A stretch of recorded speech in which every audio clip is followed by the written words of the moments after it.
University of Western Ontario. Our topic for today's webcast is spatial criminology, and our guest Martin Andresen joins us all the way from Australia. Martin is an associate professor in the School of Criminology and Criminal Justice at Griffith University. His general research interests are in crime in places, environmental criminology, the geography of crime, spatial crime analysis, applied spatial statistics, and geographical information analysis. Martin has undertaken research with police services in a secure computing environment that is certified at the national level by the RCMP on policing and mental health, the economics of policing, police foot patrol, resourcing issues when policing the mentally ill, and the policing costs of homicide. So, welcome, Martin, and thank you for making time to take part today. Hey. Hi, Jack. Thanks for having me on here. Yeah, no problem at all. Okay, so jumping into the first question. So you completed your PhD in geography, writing on trade between the United States and Canada. Why the switch to criminology, and what is it about spatial criminology that piques your interest? Well, yeah, I did all of my undergrad and my MA were both in economics, and I had an interest in international trade. And in my PhD, I studied the geography of international trade and really got into spatial analysis, GIS, and all that kind of stuff.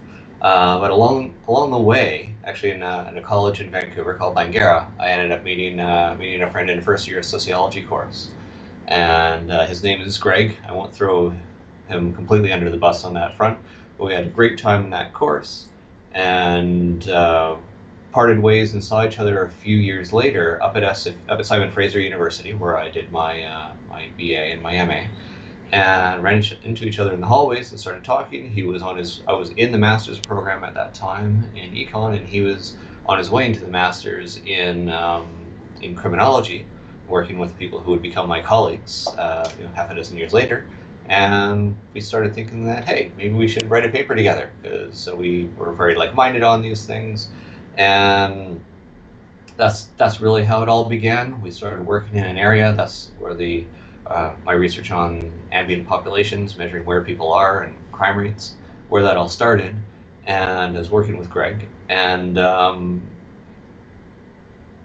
was able to publish a few papers in criminology journals, and effectively tricked the hiring committee at Simon Fraser into hiring me. And at that point, I had to switch over to all my new research into criminology and spatial criminology. But I still ended up working on those things, publishing things in international trade for another 6 or 7 years, and I really enjoyed the switch over. A lot of this work has potential to have an impact, right? Actually helping people out, understanding like spatial patterns, temporal patterns, and the work that I've done with the police has actually been really rewarding. And so it was a very good switch. But quite honestly, and there's pardon the pun here, within environmental criminology, it was a matter of opportunity, and I took it. And so here I am. All right, so over the course of your academic career, what is some of your research focused on as it relates to spatial criminology? So I kind of touched upon some broad areas in your bio, but would you be able to kind of touch upon some more specific things? Sure. Well, as I said, I started off doing the ambient population stuff.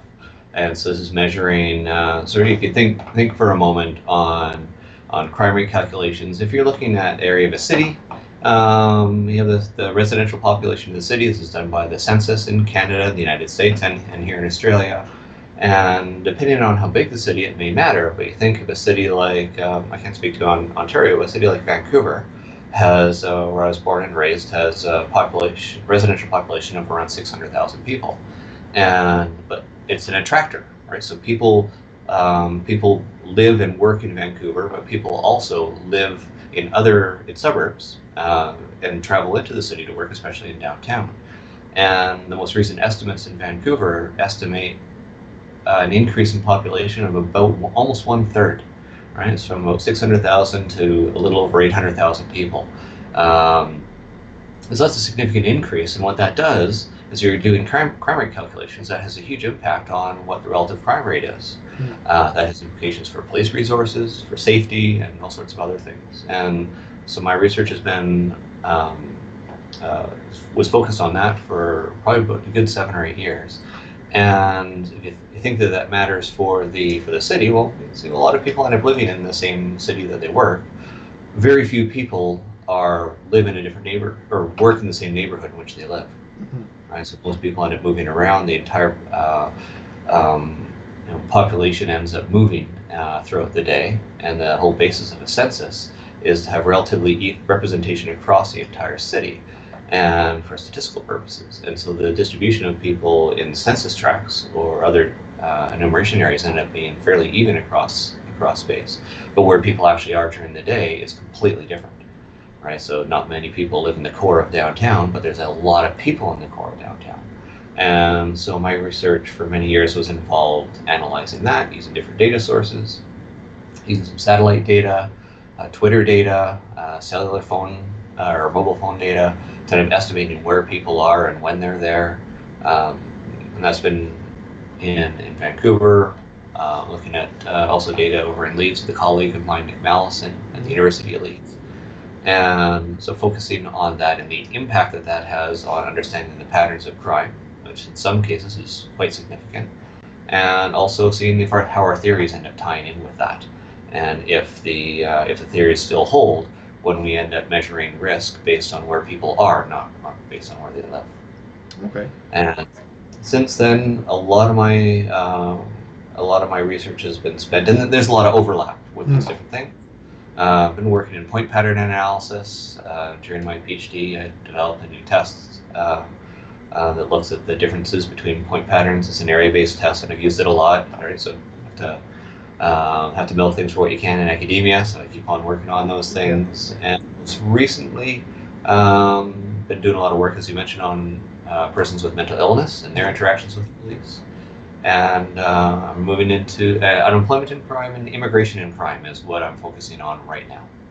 Very good. Would you be able to maybe also touch upon some of your work on the Foot Patrol in North Vancouver? So you've done a lot of work on that. Yeah, I actually started doing work with them over 10 years ago now.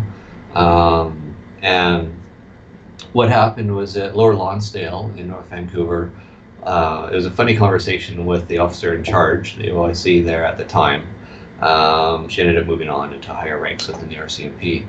And it was just funny because they kept on apologizing for the crime rate. So we know North Vancouver has a very low crime rate, but this is our hot spot and we need to look at it. And what ended up being very interesting in that is they designed how they were going to implement the Foot Patrol. So this wasn't like the Philadelphia Foot Patrol experiment where we were brought in, we helped them design it to best evaluate what was happening. So it ended up largely being a pre-post analysis. And what it ended up involving, as Foot Patrol does, is, and Lonsdale is just basically one street that just goes up and down, and they would sort of deviate to some of the side streets. We started evaluating that. And the neat aspect of that Foot Patrol is that it's still ongoing. It's going on for 10 years now. And it only operates for the summer months, basically from early May until the end of September, and so it's really good from an evaluation perspective. It's long term. It's not only for a couple of months because these effects can dissipate over time, and it also allows us to go back year after year after year to see if the impact is lasting. And now in Canada, generally speaking, we don't have the same types of violence as they do in the U.S. As the big result that came out of the Philadelphia Foot Patrol was significant reduction in violent crime.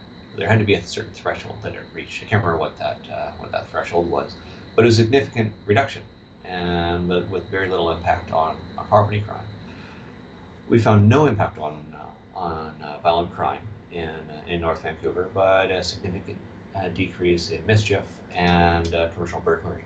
So that ended up being different, right? To show that not only does Foot Patrol matter, in North Vancouver, and why wouldn't it, having the presence of the police, but it also impacted property crime. So we didn't have to hit a threat of violence for there to be a notable impact.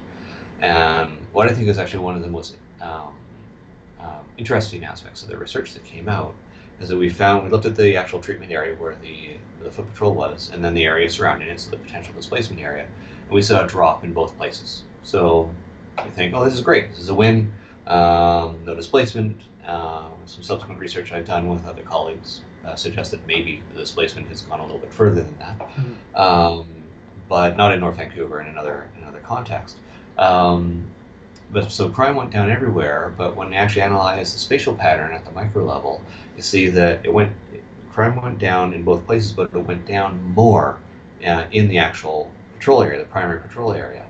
And so what happened is the distribution of crime changed such that it pushed and ended up pushing the offenses, the remaining offenses, outwards, sort of like making a bit of a donut. So you can think of it as a balloon representing the total amount of crime that ended up happening in North Vancouver, and you deflate it because the total amount, or Lower Lonsdale, and you deflate it because the total amount of crime went down. But you need to push down in the center because it changed the spatial pattern. Yep. And so this is very interesting for the police because what allowed them to do is to know that they needed to end up expanding their patrol into different areas, not just focusing on that core area. And one of the biggest, the sergeant who was in charge of that, who's since retired, he said that one of the biggest benefits that he saw is, of course, he saw a reduction in crime, and that's good, but was just the community relations between the police and the shop owners and the people around, because he got to know the shop owners.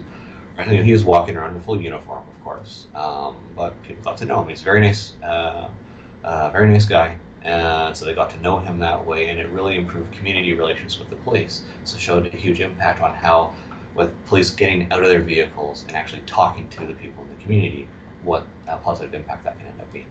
Yeah, that's very important for policing. So the research on spacing crime has been going on for quite some time. What are some of the things that we have come to know from this large body of research? Well, this so quite some time is about 200 years. So this goes back to the work of Jean-Jacques Quetelet, and doing research in France. I believe he was actually Belgian, but anyway, this isn't a history lesson. What he ended up finding a lot of things that we just still know today. All right, so age crime curve. All right, so people tend to offend when they get into adolescence, and it falls off after they hit 18, 19, 20 years old. That's not really spatial criminology. Something that has been working on within spatial criminology, though, that we've known as far back then, is the seasonality in crime, and how that we end up having a spike in, or an increase in crime, particularly violent crime, in summer months. In the northern hemisphere anyway, things are a little different down here. Where it's, so there's a couple explanations for that, but the one within spatial criminology is routine activities change in the summer. Kids are out of school, people go on vacation, people are away, so because they're away on vacation, they leave their property unguarded, potentially. They may have alarms, may have people staying at their homes. But it just leads to more opportunities for crimes, more interactions with people. Think of a city like Vancouver where it rains 11 and a half months of the year. It's not quite that bad, but pretty close. And for those couple of months in the summer, everybody's out a lot more and literally bumping into each other, giving that many more opportunities for violent crime. So that's one of the things, a couple of things that have been around for a long time.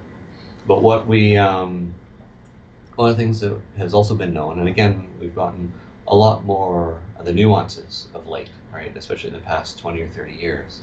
But crime concentrates, that's a big one. Some people seem to think that crime opportunities, and they are in many cases. You think about burglary and auto theft and theft from vehicle, where vehicles are and houses are, they're everywhere. Opportunities are ubiquitous, but crime still concentrates in certain places. And this has been shown over and over and over again. And as research in this field has been becoming, using smaller and smaller units of analysis, like we still do national level analyses, provincial and state level analyses, but moving down to like places, so the crime and place literature, or micro places, microspatial units of analysis, what we've found is that crime concentrates within a country. Then you move into the province, and then there's high levels of crime within that province, certain places. Move into a city, and then crime concentrates within the city. Go into a neighborhood, and even within that neighborhood, crime concentrates within that neighborhood. And that led to Larry Sherman talking about there are safe places in dangerous neighborhoods, and dangerous places in safe neighborhoods. Right? And so this ended up leading to what David Weisbrod has coined as a law of crime concentration of places. And there's a lot of debate on how to measure this this thing is when you're dealing with a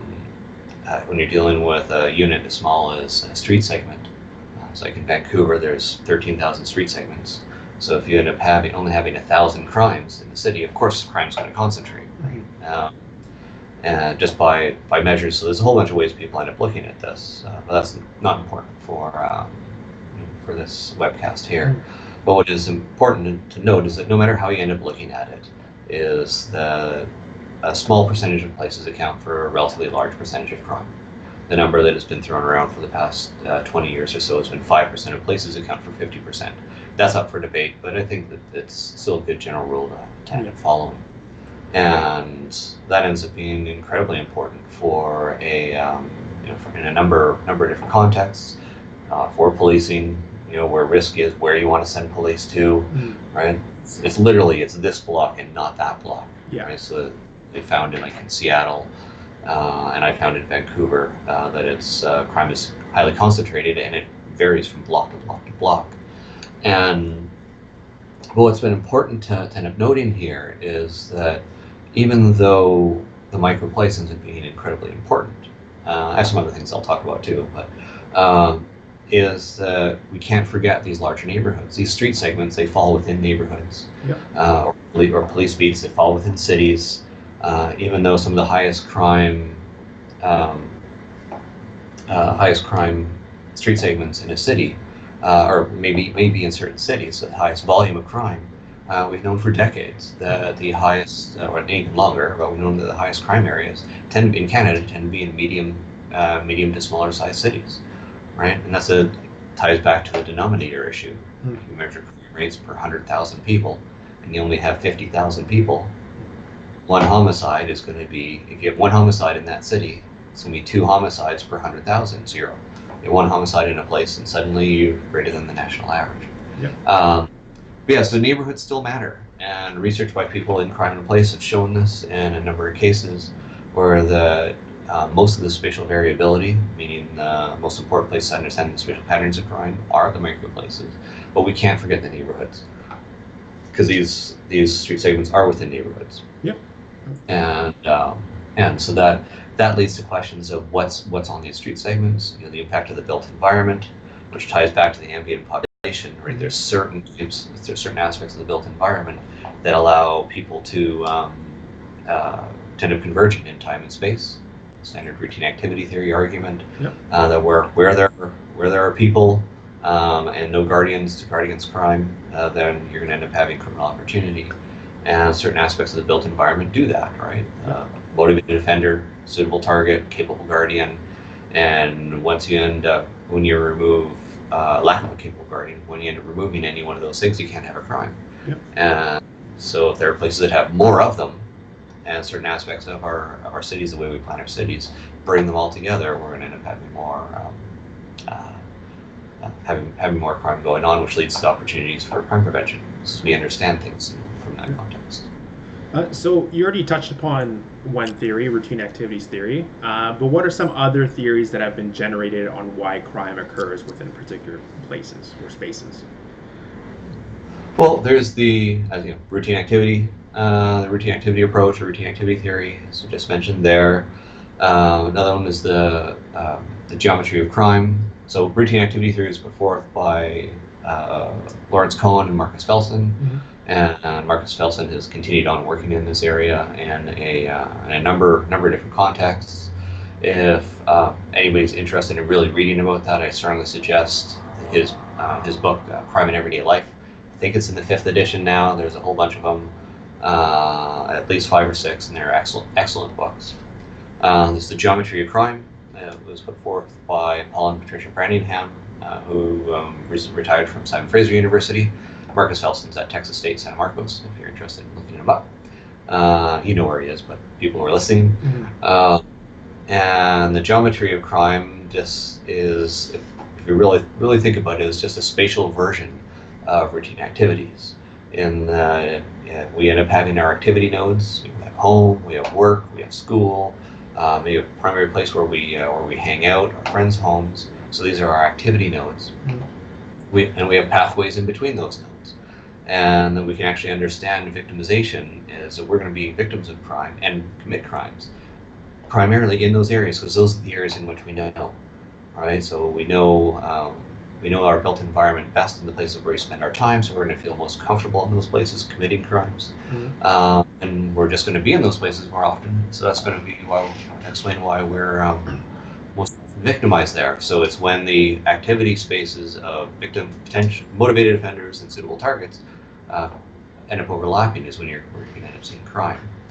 And then lastly, there's rational choice theory, which is based on microeconomic choice theory and economics, is saying that we're rational decision makers, we have constraints, we have opportunities, and we do cost-benefit analysis basically to decide what we're going to be doing. And so this would be the primary empirical background for things like a lot of crime prevention, especially situational crime prevention, because you end up increasing the cost, right? You make it more difficult for somebody to do something, and then they're going to do less of it, right? So standard choice theory, you've got apples are $1 a dozen, oranges are $1 a dozen, and you like them equally, so you'll maybe buy like one of each, so you have the same amount of apples and oranges. Yeah. You end up increasing the price of oranges to $2 a dozen, and suddenly you're going to start buying fewer oranges and buying more apples, right? And it's the same type of principle. Yep. There is the what a lot of people refer to as pattern theory of crime or crime pattern theory, and this is one of the things that is a bit of a bee in my bonnet theoretically on how people use it. Crime pattern theory is a meta theory, so it's trying to integrate all the work of within environmental criminology, and but people talk about pattern theory as if it's the geometry of crime. Yeah.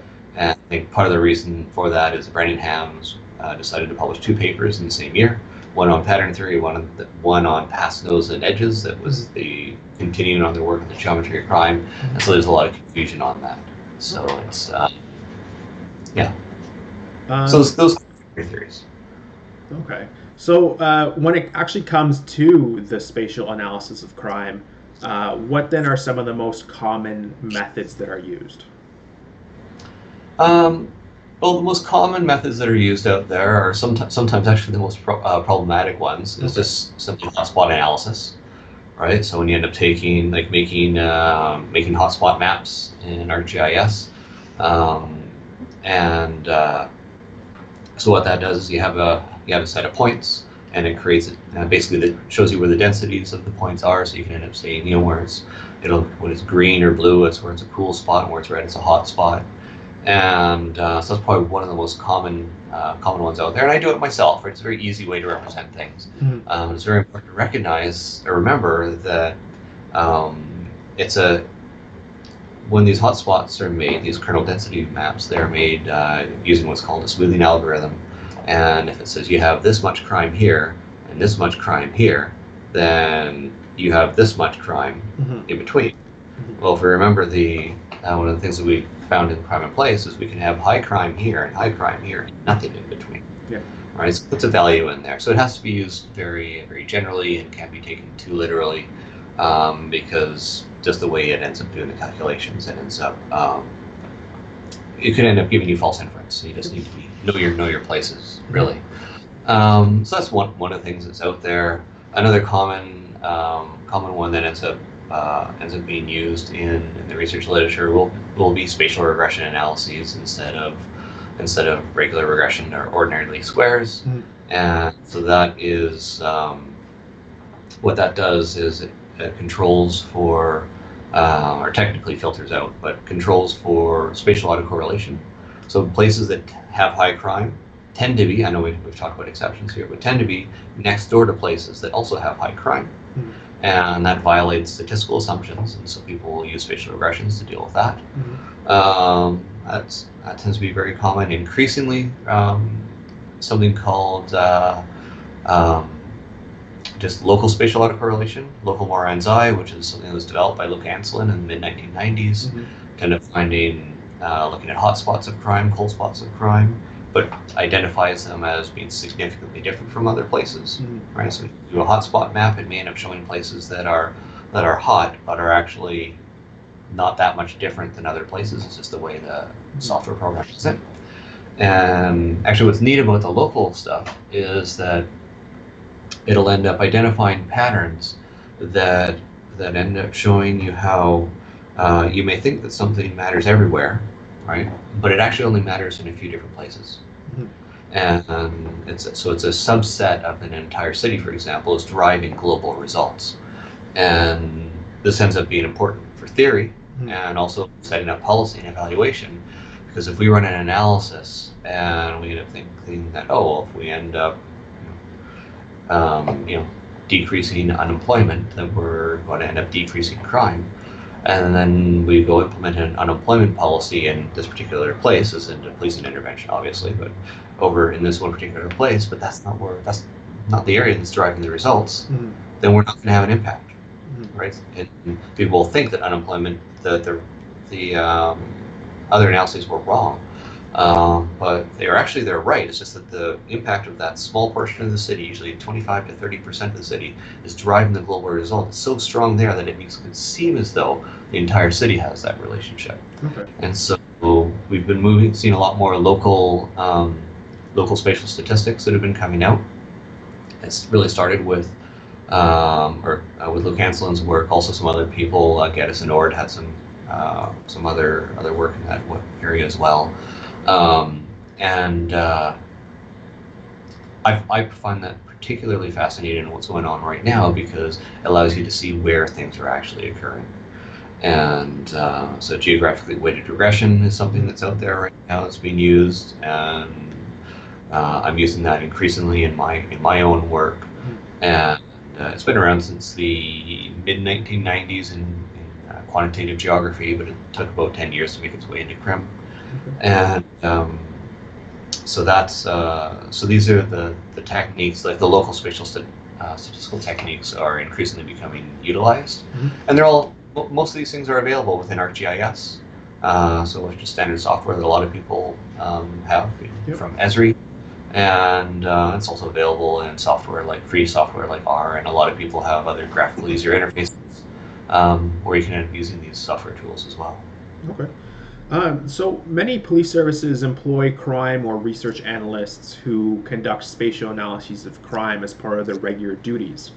For those who may be unfamiliar with this area, would you be able to touch upon why the spatial analysis of crime is or should be important for policing? And you kind of already touched upon this a little bit earlier. Yeah, well, it's really the primary reason is that crime concentrates, right? And we know that. We've known this for 200 years, and we're getting better and better at figuring this out and finding out where. And because if you don't end up gathering spatial information on crime, especially if you're an analyst in the police service, then or a frontline officer, out there trying to operate, trying to reduce crime, or however you end up working in the field, you're missing a significant component of information, right? You're just missing out on intelligence on what's going on. The crime, like I said, crime concentrates in particular places. It's also been shown to be fairly stable. Right, so once you know that an area is a problem area, it tends to stay a problem area for a long period of time. The longest analysis that's out there that I'm aware of is out of Boston, and I think it was a 29-year analysis. Anthony Braga and colleagues ended up working on this, and but most of the research on this, including some of the work I've done in Vancouver, it's been done in Seattle and Baltimore and all over the place. Has shown that crime patterns tend to be stable for at least a decade. However, some work has been done to show that the perceptions of officers on where crime is problematic ends up being wrong over time. Right, so they are stable, but when we're talking about the built environment and how the built environment has an impact on crime, well, changes in the built environment end up having an impact on crime. So if you're in an area that hasn't changed in a decade, the patterns of crime probably haven't changed. But if you're looking at an area that's been developed, if there's been gentrification that's been going on, then you're very likely to have had changes in the patterns of crime. Thinking about where where different crimes end up occurring as well also matters. So in Vancouver, some research that I was involved with, looking at the crime drop in auto theft, which is a drop in our study period was a drop of 83%. Mm. But not only was it a drop, so you think, oh, well, it's not a problem anymore, right? It's dropped down a tremendous amount. Well, it actually shifted, and it shifted by considering things from a spatial perspective. It shifted from more wealthier areas of the city to the relatively poor areas of the city. Mm. Why was that the case? Because it allows you to gather that much more intelligence on things from all perspectives, not just in practice with police, but also in.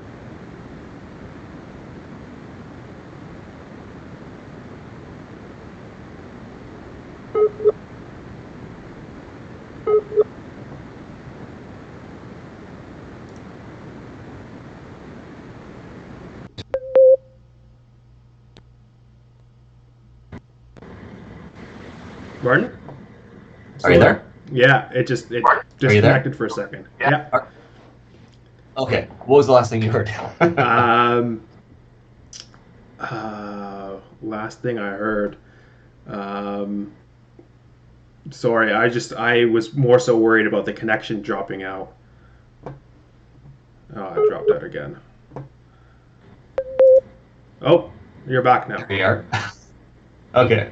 I I don't know if it's on your. No, I don't know. I'm not too sure. It seems to be fine now, though. Okay. So now I'm all. Yeah, me now I'm all too. disoriented. What were we talking about? We were talking about. Why spatial analysis matters. Yes. And so with did you hear me talking about the crime drop with cars? Yes. Yeah. Auto theft. Yeah. Okay. Right, so it shifted into the poor areas with lack of immobilizers, and some other research that I've been involved with has looked at burglary. And burglary has dropped everywhere in Vancouver, but it shifted into the spatial pattern of burglary has completely inverted in Vancouver. It used to be on the east side of Vancouver, especially the northeast side. And it's actually now the highest crime rates are found in some of the wealthiest areas in Vancouver. Okay. And now it's down everywhere, it's much lower everywhere, but still the pattern has shifted. And we hypothesize that this has happened because there's been a lot of buildup of condos in a lot of the areas that used to have a lot of burglary. And what do we have with condos? We've got key fobs, we've got greater security and cameras and all sort of footage. And so the burglars are moving into areas that have more single-family homes. And this is in the wealthier areas where they've kept out a lot of the condo developments. Mm-hmm. And having a spatial perspective on things, I'm not saying it's the only thing that should matter, because time matters as well. Temporal analyses are very important as well. So, for example, the temporal pattern of mental health calls for the police are very different from typical crime calls for the police. Mm-hmm. Mental health peaks in the mid-afternoon on Wednesday in BC, but typical crime calls peak Friday, Saturday night. Mm-hmm. Right? So we don't really understand why. It's not due to social services that tend to come out on Wednesdays. And so, yeah, it's just that much more information that can allow you to end up not only just knowing where things are so you know where to send your resources, but to help understand what's going on so that maybe we can do something about it before the police have to end up getting involved. Mm-hmm. Right? So get into much more primary prevention. Yeah.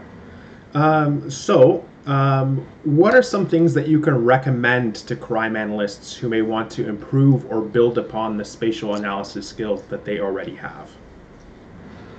Take courses.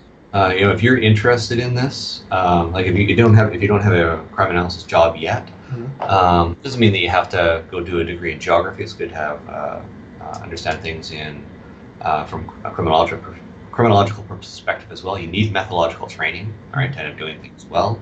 But you need to understand what these things mean. So criminology matters. Excuse me. At Simon Fraser University, you can end up taking like certificates in spatial analysis, or do a minor in geography. Take those courses. If you're interested in this stuff, these types of courses are going on all the time, whether they're done through community colleges, universities, through night classes. But also if you're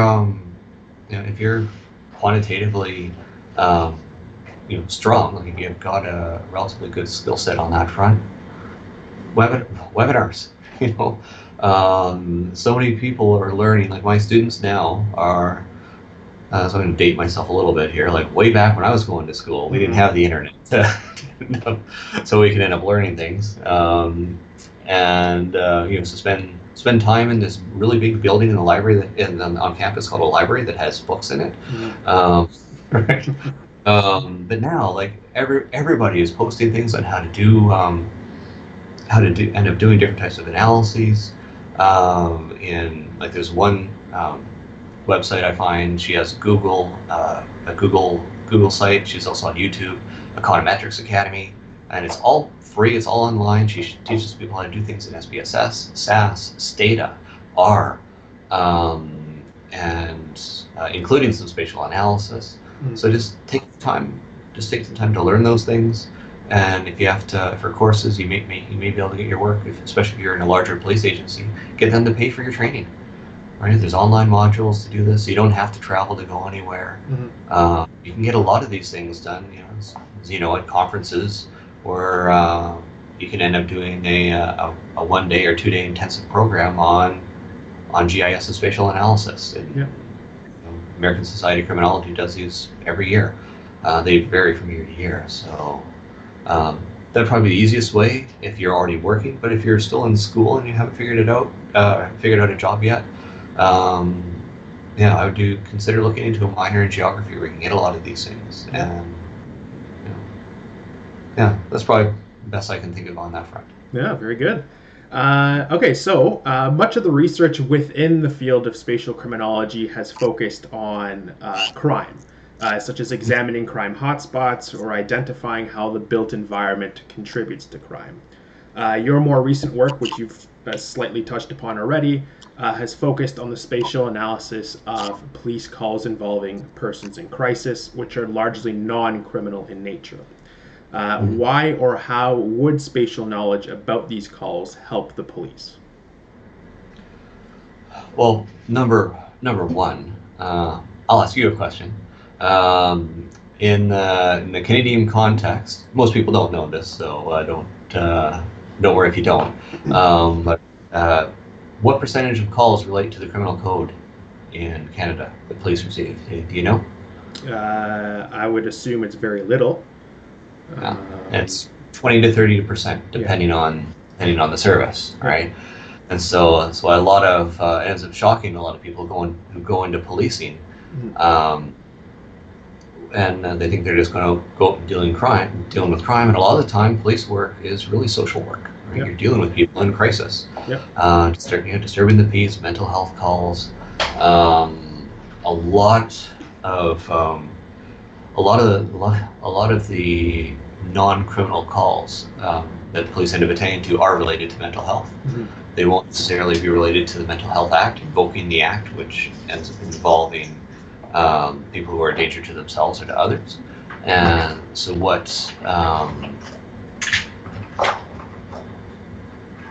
almost looks like somebody's trying to get into my office. I think it's my neighbor, sorry. And so a lot of calls relate to that. So people who are in crisis, people who are having issues, and a lot of the calls that aren't related to crime are. This really sounds like somebody's trying to break in. Sorry, it's distracted. It's okay. And so mental health is a big one. So just to end up giving you an idea on this, can you just hold on 1 second? Yeah, no problem. Hi, I'm on a call right now. Are you giving a delivery to me, or? No, I'm going to jump over and look at checking the filter on the zip unit. And level 3, this building, 3.6. I'm sorry, my hair. Let's just set it wrong. Okay. So sorry. No problem. No problem. Somebody they had the wrong door and everything. So when we're looking at mental health calls, related calls in the Fraser Health region in British Columbia, we ended up identifying all the people who had been apprehended under the Mental Health Act, and it was about 2% of calls ended up being on these lines. So enough to have an impact on things, but not huge.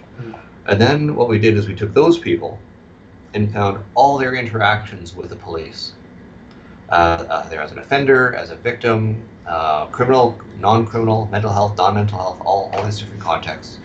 And that added up to over 30% of calls, right? So if we have, and these are only the people who are apprehended under the Mental Health Act, right? So this is an underestimate because we also have people who would have mental health crises who aren't a danger to themselves or others, so they don't get apprehended or detained under the Act. And so dealing with the criminal code, which is 20 to 30%, which does include some of those people, so we have a little double counting here. Yep. And dealing with mental health related people, you're dealing with 60% plus of all what's going on with the police. And a lot of the other things are just disturbing the peace, a lot of those types of calls, so a lot, traffic duty and what have you. But what we found when it comes to a lot of these non-criminal calls is that they do end up happening in very similar places. The spatial patterns of mental health related calls aren't that different from the spatial patterns of crime. The temporal pattern, as mentioned earlier, was much different. And but they were different enough, so if they happened in the same neighborhood, but within those neighborhoods, they didn't happen, say, in front of the bar, or close to the bar. They happened a block or 2 blocks away in and around where the pharmacy was, where other social services were. And this is where the people ended up going into crisis. And so if you're on foot patrol in those areas, you're going to know these nuances, you're going to know these differences and why they're going to matter. And so it'll be fine. But if you're on driving patrol and car patrol, you may drive right by the crime hotspot, but you'll miss some of these other things. And when we're talking about potentially 1/3 or close to 1/3 of interactions for the police or calls for the police, that could end up having a huge impact. Where they could have maybe intervened sooner before something ended up happening, or getting to a call quicker because they knew specifically it wasn't like over here, it was around the corner. That was the place that ended up mattering. Okay. So beyond mental health, what other kind of non-criminal issues do you think would be of help to the police if they were analyzed spatially? To be perfectly honest, I haven't gotten into the data on the other types of calls. Something that I know is a bigger issue that a lot of people think is suicide, right? So understanding but I'm not sure. The police get called to these, but I don't know how they would, how policing would end up handling that. That's more about other social services. Dealing with drug addiction would probably be another one. That again, there's a lot of comorbidity here, right? We're going to end up having crime. We're going to have mental health. You're going to have drug and alcohol abuse, and understanding where these drug markets are, the extent to which the drug markets, who's operating within them. I don't know how much spatial analysis would really end up helping out in that context because I haven't done any work in that area. Okay. But I don't think it would never hurt. It would always be good to see if there's something different about that pattern, right? If you end up looking at different crime types, they end up happening in very different places. Yep. And like just think about commercial burglary and residential burglary. Most people just analyze burglary, and it makes no sense to do so whatsoever because by definition, except in areas that there's mixed land use, they can't happen in the same place. Yep. So if you merge them together, you get mush. All right. So it wouldn't surprise me at all if drug-related calls are similar, but I don't have the data to speak to that. Okay. So finally, final question. Do you have any resource recommendations for our viewers should they want to dive into the topic of spatial criminology a little bit deeper? Well, funny you should say that. You're going to do a self-plug? I'm going to do a self-plug. Academics, as you know, are very good at shameless self-promotion. Yeah. There are a few books. There's one is I have a textbook on it's called Environmental Criminology, Evolution, Theory, and Practice. Just came out with the second edition, and I think that's an excellent resource. I go over the theories in that and then move into the applications of environmental criminology. We haven't been teaching that at Griffith here yet. There's another book also in second edition called Environmental Criminology and Crime Analysis. And Richard Wortley is the lead editor on that. Michael Townsley, I believe, is in there as well.